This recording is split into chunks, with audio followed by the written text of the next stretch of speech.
ఓం గంగణపతే నమ ఐం సరస్వత్యే నమ శ్రీమాత్రే నమ క్రీం క్రీం మహాకాళికాయ నమ యా దేవి సర్వభూతేషు మాతృరూపేణ సంస్థిత నమస్తస్యై నమస్తస్యై నమస్తస్యై నమో నమ దుం దుర్గాదేవి నమ క్లీం కృష్ణాయ గోవిందాయ గోపీచనవల్లభాయ శ్రీకృష్ణ పరబ్రహ్మణే పరంజ్యోతిషే నమో నమ శ్రీరామ జయ రామ జయ జయ రామ రామాయ నమః. ఓం నమ శివాయ శివాయ గురువే నమ త్రాం దత్తాత్రేయాయ నమ.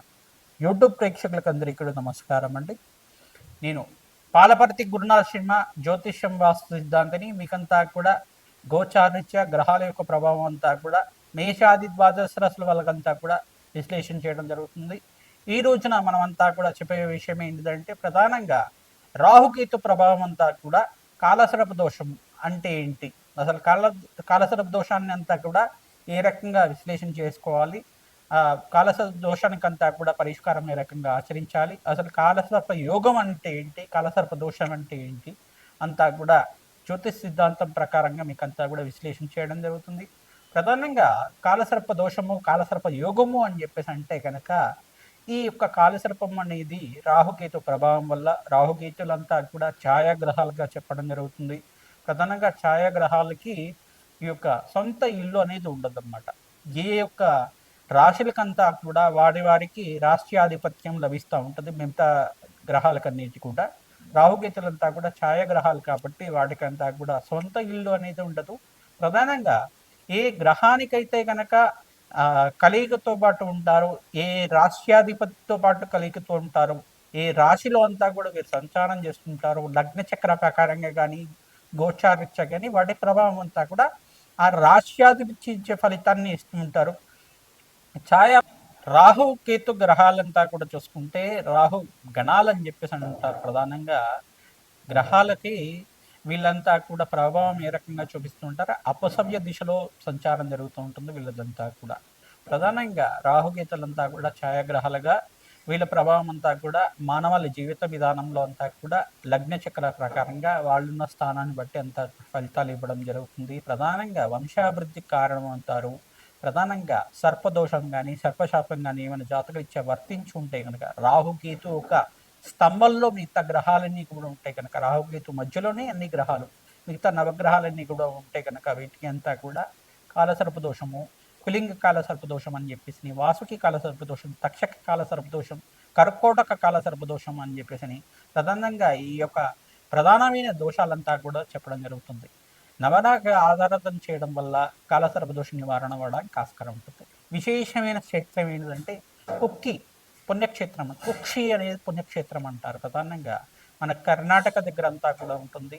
ఈ యొక్క సుబ్రహ్మణ్య స్వామి అంతా కూడా వాసకి రూపంలో అంతా కూడా అక్కడ పుణ్యక్షేత్రంగా చెప్పడం జరుగుతుంది. ఆ పుణ్యక్షేత్రంలో అంతా కూడా చాలా విశేషమైన పుణ్య ఫలితాలు రావడానికి ఆస్కారం ఉంటుంది. ప్రతినిత్యం కూడా మీరు సుబ్రహ్మణ్య స్వామి ఆరాధన చేయడం, ఇట్లా నాగులున్న ప్రాంతం దగ్గర అంటే జోడు నాగులంతా కూడా ఉంటాయి. ప్రధానంగా చూసుకుంటే రావి చెట్టు ఉన్న ప్రాంతం దగ్గర ఈ నాగేంద్ర స్వామి విగ్రహాలంతా కూడా సర్పరూపంలో ప్రతిష్ఠ చేస్తుంటారు. సంతాన యోగం కోసం కావచ్చు, మరియు శీఘ్ర కళ్యాణ యోగం కోసమైనా కావచ్చు, శ్రీకాళహస్తి దగ్గర అయినా కావచ్చు, పుణ్యక్షేత్రంలో అంతా కూడా జోడు నాగులంతా కూడా సర్పరూపంలో మానస దేవ స్వరూపంలో అంతా కూడా ప్రతిష్ఠ చేయడం జరుగుతూ ఉంటుంది.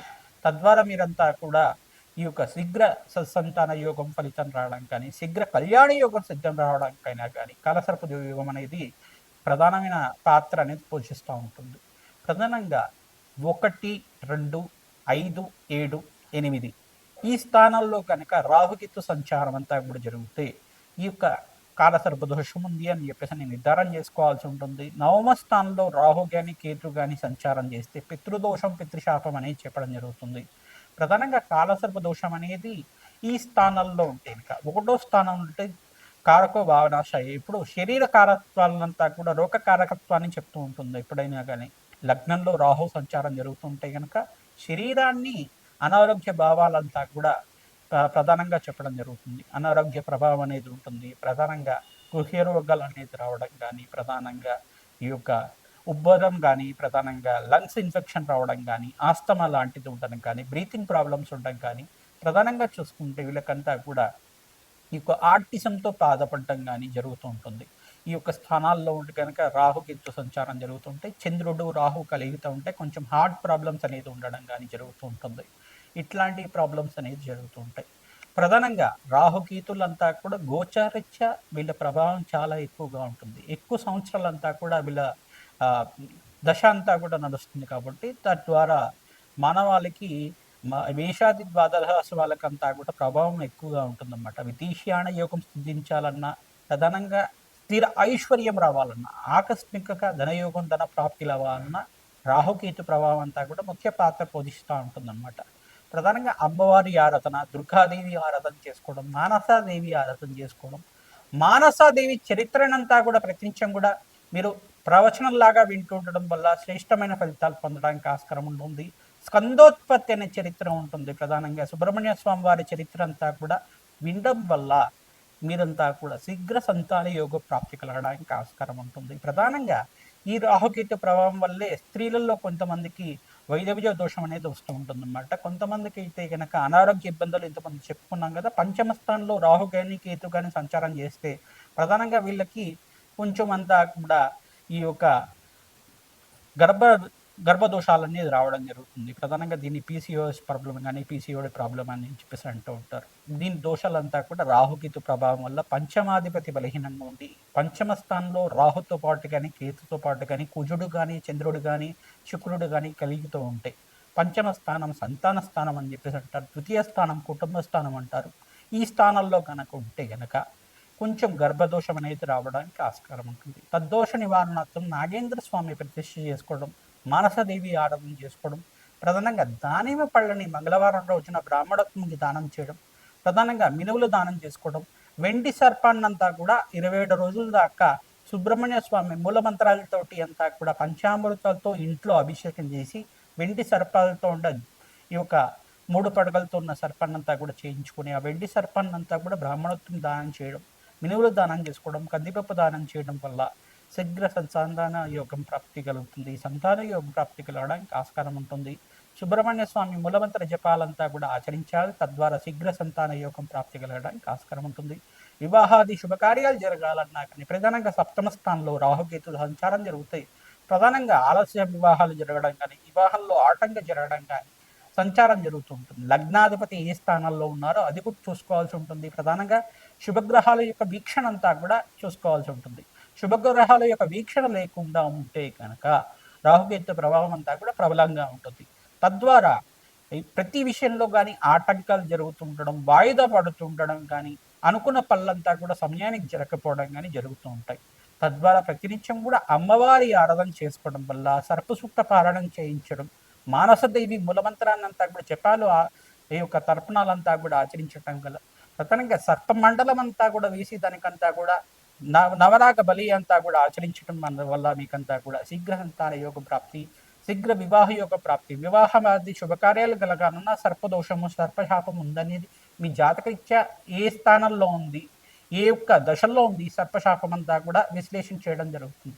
తద్వారా మీకంతా కూడా ఈ యొక్క సర్పదోష నివారణార్థం, రాహుకేతు దోష నివారణార్థం అంతా కూడా ఈ స్థానాల్లో ఉంటే కనుక కాలసర్ప దోషాలు, ఈ యొక్క ప్రధానమైన దోషాలు అని చెప్పడం, పద్మకాల సర్పదోషము, కులింగ కాలసర్ప దోషం, అనంత తైష కాలసర్ప దోషాలు అని చెప్పేసి ప్రధానమైన దోషాలంతా కూడా ఉంటాయి. ఆ దోష నివారణార్థం అంతా కూడా విశ్లేషణ చేయించుకొని, జ్యోతిష్ సిద్ధాంతాలతో విశ్లేషణ చేయించుకొని, జాతకరీత్యున్న పరిహారం అంతా కూడా ఆచరించడం వల్ల శీఘ్రమైన సత్సంతాన యోగం కలగడానికి కానీ, ఎవరైతే వివాహాది శుభకార్యాల కోసం ప్రయత్నం చేసుకుంటున్నారో వాళ్ళకంతా కూడా శీఘ్రంగా అతి శీఘ్రంగా కళ్యాణి యోగ ప్రాప్తి కలగడానికి కానీ ఆస్కారం ఉంటుంది. సుబ్రహ్మణ్య స్వామి కళ్యాణం ఆచరించడం వల్ల శ్రేష్టమైన ఫలితాలు పొందుతారు. మానసదేవి ఆరాధన చేయడం వల్ల శ్రేష్టమైన ఫలితాలు పొందడానికి ఆస్కారం ఉంటుంది. లక్ష్మీ నరసింహస్వామి ఆరాధన చేసుకోవడం వల్ల శ్రేష్టమైన ఫలితాలు పొందడానికి ఆస్కారం ఉంటుంది. తద్వారా మీకంతా కూడా తద్దోష నివారణార్థం అంతా కూడా తీరి మనోవాంఛలంతా కూడా ధర్మబద్ధమైన కోరికలంతా కూడా తీరడానికి ఆస్కారం ఉంటుంది. రాహుకేతు ఆరాధన చేసుకోవడం వల్ల అఖండమైన ఐశ్వర్య ప్రాప్తి కలుగుతుంది. కోటీశ్వరి యోగం సిద్ధించడానికి ఆస్కారం ఉంటుంది. ధన ధాన్యాది సమృద్ధి కలగాలన్నా, మీకు స్థిరత్వమైన ఐశ్వర్యం సిద్ధించాలన్నా, స్థిరాస్తి కలగాలన్నా రాహుకేతు ప్రభావం అంతా కూడా మానవాళి మీద చాలా బాగా ఉంటుంది. కావున ఈ ప్రభావం అంతా కూడా దోష నివారణార్థం జన్మజాతకం ప్రధానంగా ఉంటుంది. కావున జాతకరీత్యా ఉన్న దోషాలకంతా కూడా పరిష్కారం ఆచరించండి. శ్రీమాత్రే నమః. కన్యా రాశి జాతకులకి ప్రధానంగా చూసుకుంటే ఈ యొక్క జాతకం తెలిసి ఉంటే కనుక లగ్నం తెలిసి ఉంటే లగ్నాన్ని చూసుకోండి, లేదు రాశి తెలిసి ఉంటే కనుక రాశిని చూసుకోండి. జాతకరీత్యా ఉన్న దోషాలకు పరిహారం చేయడానికి ప్రయత్నం చేయండి. రాహుకేతు ప్రభావం అంతా కూడా చూసుకుంటే అపసవ్య దశలో వారి సంచారం జరుగుతుంది. లగ్నంలో కానీ, ద్వితీయ స్థానంలో కానీ, చతుర్థ స్థానంలో కానీ, పంచమ స్థానంలో కానీ, సప్తమ స్థానంలో కానీ, అష్టమ స్థానంలో కానీ, ఈ స్థానంలో కనుక రాహుకేతు సంచారం జరుగుతూ ఉంటే ఇంకా ప్రబలంగా మీకు ఏదో రకమైన కాలసర్ప దోషం ఉందని చెప్పేసి తెలుసుకోవడం జరుగుతుంది. రాహుకేతు మధ్యలోనే కొన్ని గ్రహాలు ఉంటే కనుక 5 గ్రహాలు 7 గ్రహాలు ఉంటే సంపూర్ణమైన కాలసర్ప దోషం అంటారు. పంచ గ్రహాలంతా కూడా స్తంభంలో ఉంటాయి. ఇంకా దీనికి సంతానం కొంచెం ఆలస్యం అవడానికి ఆలస్యంగా ఉంటుంది. వృత్తిలో కానీ ఉద్యోగాల్లో కానీ మార్పులు జరగాలన్నా అది ఆలస్యం అవడానికి ఆస్కారం ఉంటుంది. మీకు రావాల్సిన పేరు అంతా కూడా రావడానికి కొంచెం ఆలస్యం అవడానికి ఆస్కారం ఉంటుంది. కన్యారాశి జాతకులు విశేషంగా మీరు విష్ణు సహస్రనామం పఠనం చేసుకోవడం వల్ల శ్రేష్టమైన ఫలితాలు పొందుతారు. ప్రధానంగా సుబ్రహ్మణ్య స్వామి కళ్యాణం ఆచరించడం, ప్రధానంగా లక్ష్మీ నరసింహస్వామి కళ్యాణం ఆచరించడం వల్ల శ్రేష్టమైన ఫలితాలు పొందడానికి ఆస్కారం ఉంటుంది. శివపార్వతులు కళ్యాణం చేసుకున్న వాళ్ళకి కూడా ఈ రాహుకేతు దోష నివారణ అవడానికి ఆస్కారం ఉంటుంది.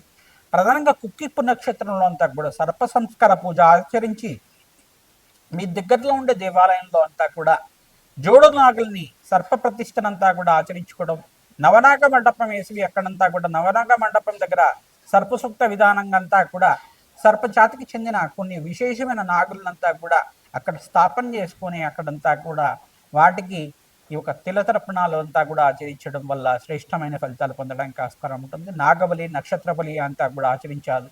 ఆశ్లేష బలి అంతా కూడా ఆచరించాలి. మకా నక్షత్ర జాతకులకి అంతా కూడా నక్షత్ర జాతకానికి నక్షత్ర బలి ఆచరించడం, కొన్ని విశేషమైన నక్షత్రాలు ఉంటాయి, నక్షత్రాలకంతా కూడా నక్షత్ర బలి ఆచరించడం వల్ల శ్రేష్టమైన ఫలితాలు పొందడానికి ఆస్కారం ఉంటుంది. ఎక్కడైతే కనుక ఈ పరిహారం అంతా కూడా ఆచరిస్తుంటారో తరచుగా ఈ నాగేంద్ర స్వామికి మంగళవారం రోజునంతా కూడా అభిషేకం చేసుకోవడం వల్ల శ్రేష్టమైన ఫలితాలు పొందుతారు. చెలిమిడి కానీ చిమిలి కానీ నివేదన చేయడం వల్ల వంశాభివృద్ధి అవుతుంది. శీఘ్ర సంతాన యోగము, సత్సంతాన యోగ ప్రాప్తి కలుగుతుంది. వివాహాది శుభకార్యాలు జరగడానికి ఆస్కారం ఉంటుంది. మీకు జాతకరీత్యా దోషాలు ఉంటే కనుక తరచుగా గొడవలు అవుతుండడం కానీ, మనస్పర్ధలు రావడం కానీ ఇట్లాంటివి జరుగుతూ ఉంటాయి. ఇవన్నీ జరుగుతూ ఉంటే కనుక ఎంత సంపాదించినా మనశ్శాంతి లోపం అనేది కనబడుతూ ఉంటుంది. ఈ దోషం అంతా కూడా కారణం ఏంటిదంటే రాహుకేతు ప్రభావం అంతా కూడా ఉంది అని చెప్పేసి తెలుసుకోవాల్సి ఉంటుంది. ప్రతినిత్యం కూడా సుబ్రహ్మణ్య స్వామి వారి ఆరాధన చేసుకోవడం, కుక్కిప్ప నక్షత్రంలో అంతా కూడా సర్ప సంస్కార పూజ ఆచరించడం వల్ల శ్రేష్టమైన ఫలితాలు పొందుతారు. అత్యంత శుభమైన ఫలితాలు పొందడానికి, అత్యంత పుణ్య ఫలితాలు, కోటి యజ్ఞాల ఫలితాలు పొందడానికి అంతా కూడా కుక్కిప్పు నక్షత్ర దర్శనం మాత్రం చేతనే మీకు లభిస్తూ ఉంటుంది. ఎవరైతే కుక్కిప్పు నక్షత్రం అంతా కూడా వెళ్ళి అక్కడ సర్ప సంస్కార పూజ ఆచరిస్తుంటారో శీఘ్రంగా సత్సంతాన యోగం, వివాహాది శుభకార్యాలు జరగడానికి ఆస్కారం ఉంటుంది. ఉద్యోగుల్లో మార్పు జరగాలన్నా, విదేశంలో స్థిరత్వం లభించాలన్నా రాహుకేతు ప్రభావం అంతా కూడా జీవితం మీద ఉంటుంది. కావున ఎక్కువ సంవత్సరాలు మీ దశ అంతా కూడా నడుస్తూ ఉంటుంది. తద్వారా మీరంతా కూడా పరిహారం ఆచరించండి, గోమాత సేవ చేయండి. గోమాతకంతా కూడా ఉలవలు, మినువులు, శనగలు, బొబ్బర్లంతా కూడా నానబెట్టి గోమాతకంతా తరచుగా నివేదన చేస్తూ ఉండడం, గోమాత పూజ ఆచరించడం వల్ల శ్రేష్టమైన ఫలితాలు పొందడానికి ఆస్కారం. దేవాలయ ప్రాంగణంలో అన్నదానం చేయడం వల్ల రాజయోగ ప్రాప్తి కలుగుతుంది. ఓం శరవణ భవాయ నమః.